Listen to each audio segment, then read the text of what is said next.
Hello YouTube. Well, today is my birthday. It's October 13th, 2021, and a year ago on my birthday last year, my wolf dog Timber became sick with acute leukemia, and acute meaning sudden, and 3 days later, 10, 15, 20, she died.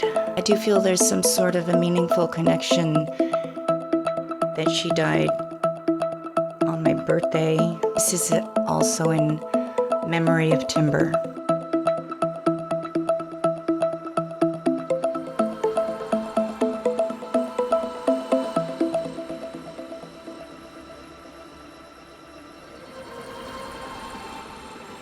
Hello, my name is Jenna Bosiger, and you're watching Cryptic Cryptids. On this episode, I decided to continue on going through state by state and looking for cryptids in every state. And every state has its own unique features and its own unique things going on.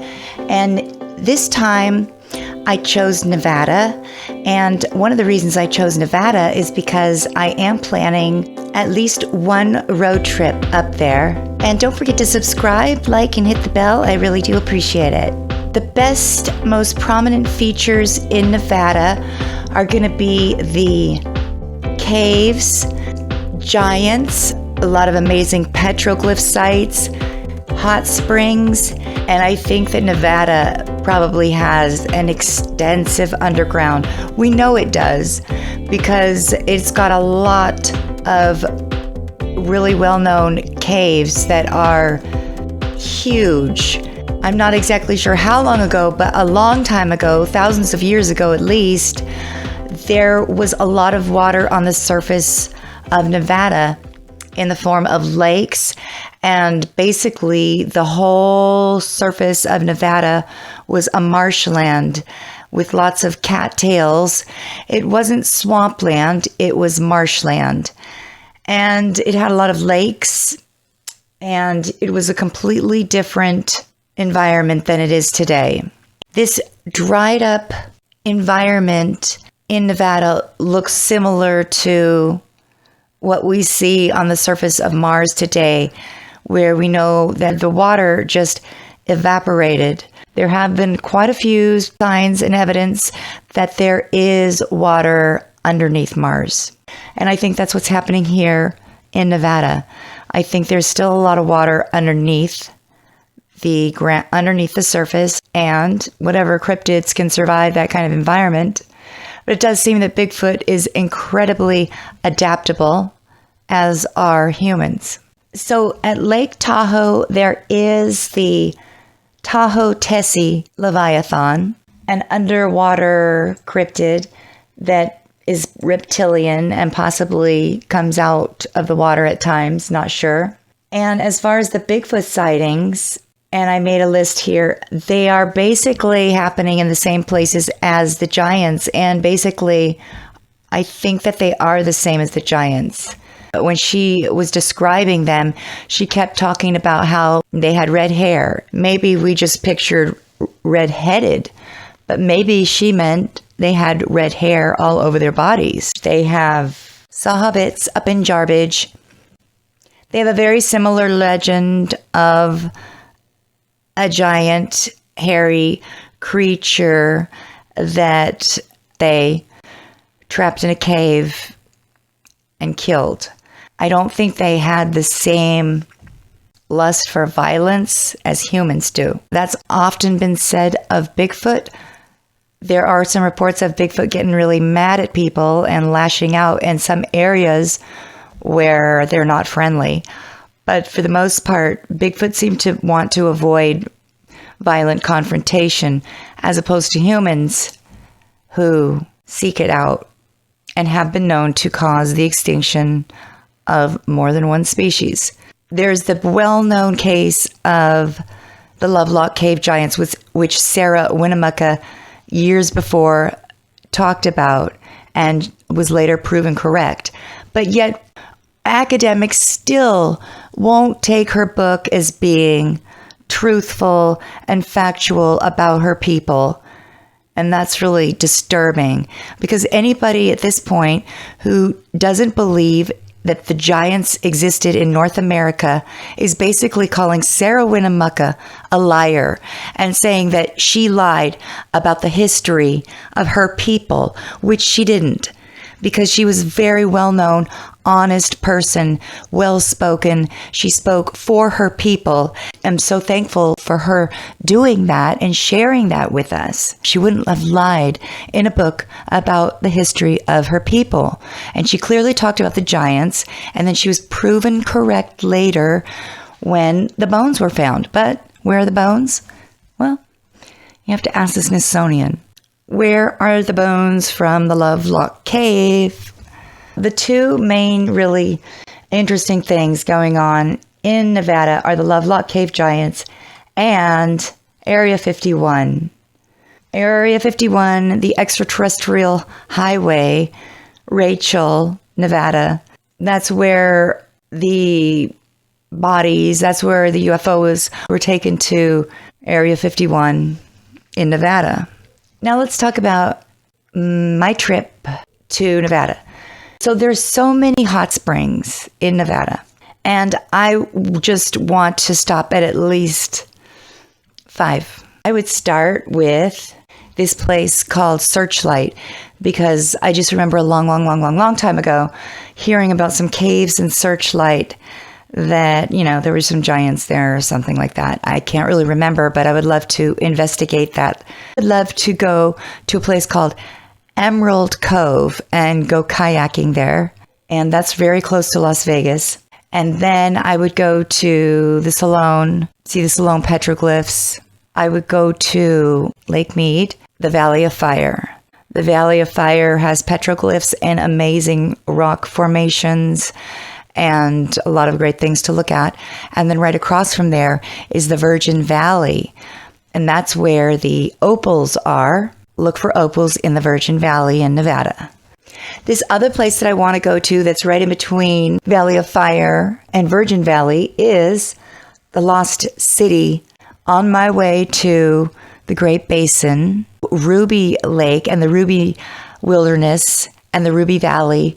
There have been some Bigfoot sightings there. After Jarbidge, I would head over to Winnemucca. I would go to the museum there to see all the Lovelock giant artifacts that they found in the cave. I would go to Lake Winnemucca to see the oldest petroglyphs in all of North America.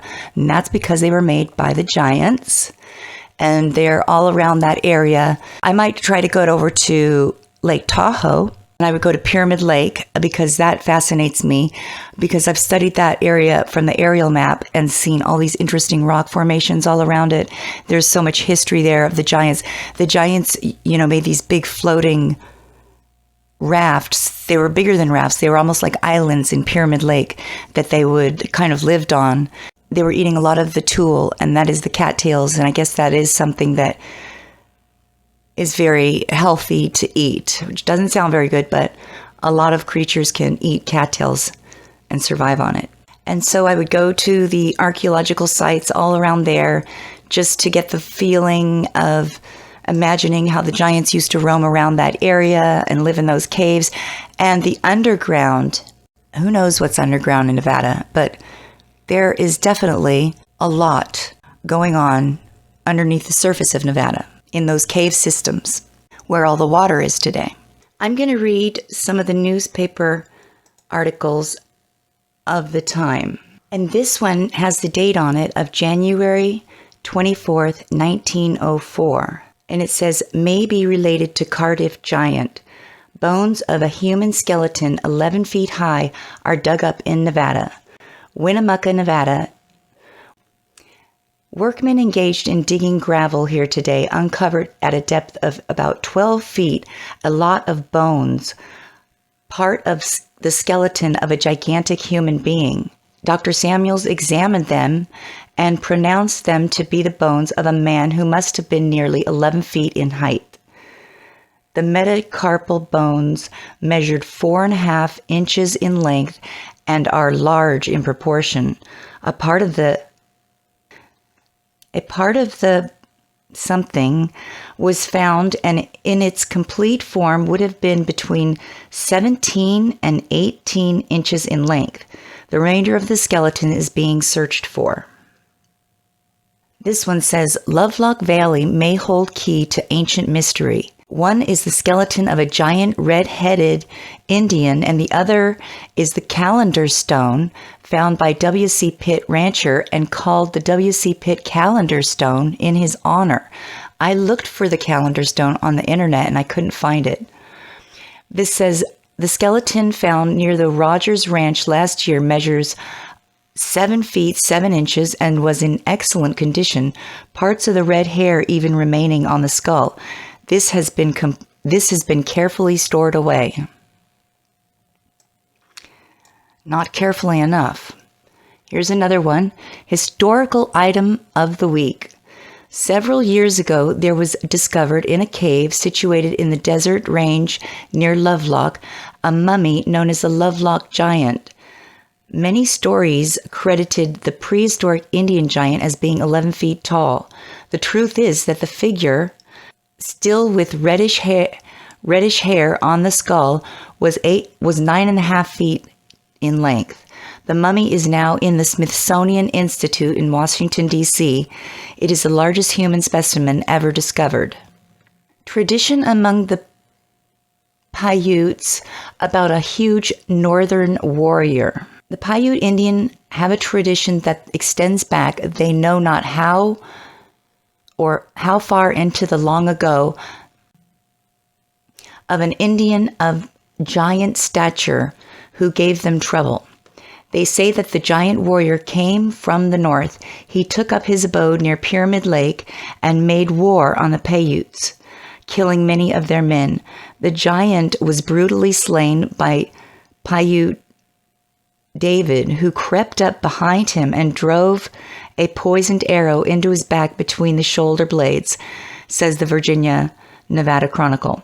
2 or 3 of the giant tracks in his grave are shown to this day.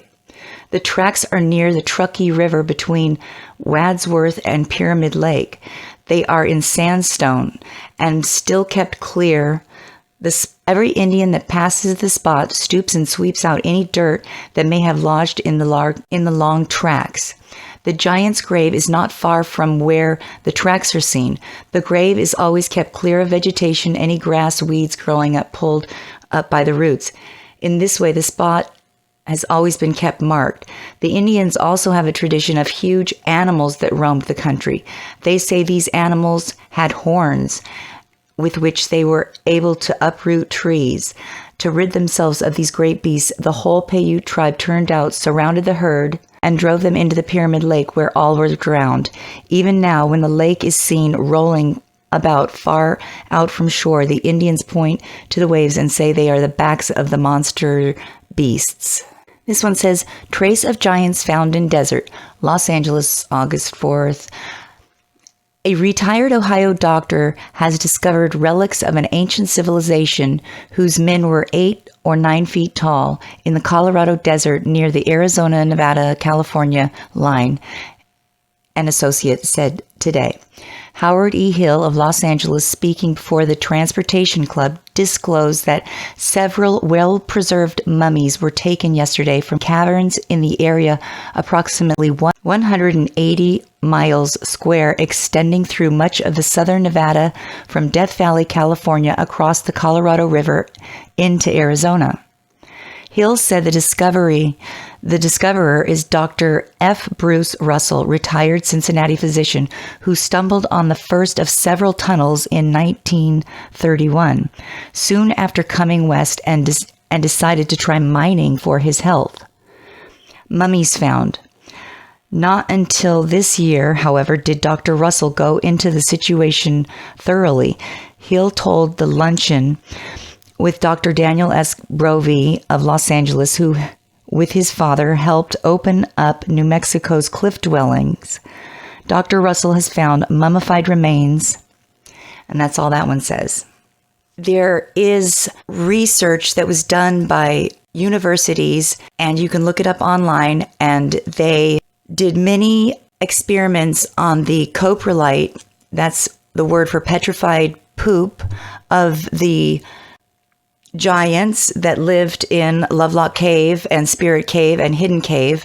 They could reconstruct what they were eating by examining the poop, and they found out that they were not eating humans.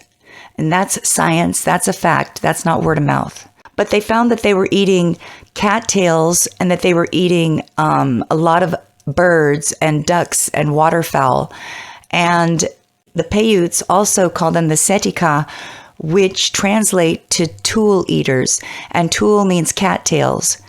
And why would you call baby eaters tool eaters? You wouldn't. That's the answer. They weren't eating babies and they weren't eating people. That's not my opinion. That's facts. You can find that out on the internet. I made a video about it, and you can look that up yourself. I'm not going to get all the way into that, but they were not. There's proof that they were not eating people. They weren't eating babies. They weren't eating the Paiutes. They were not cannibals. And I don't think that Sarah Winnemucca lied about it. I think that's what she was told. I think that that's what these warriors basically just told everybody. We're doing this for your own good. And I don't think they had a choice in it. You know, the warriors were going to do it whether anybody liked it or not. And that, you know, they killed them. Maybe in their minds they did feel threatened by them, or maybe they did want the resources, or they just didn't like them. They didn't like the way they were looked. They were bigger than them, and they didn't like that. Well, thank you so much for watching this episode on Cryptic Cryptids about the state of Nevada, history of giants with the oldest petroglyphs in all of North America, not to mention the famous Area 51 and all the UFO activity going on in Nevada. So if you like this episode and you want to hear more, don't forget to like, subscribe, and hit the bell. I really do appreciate it. And until then, I'll see you next time. Bye.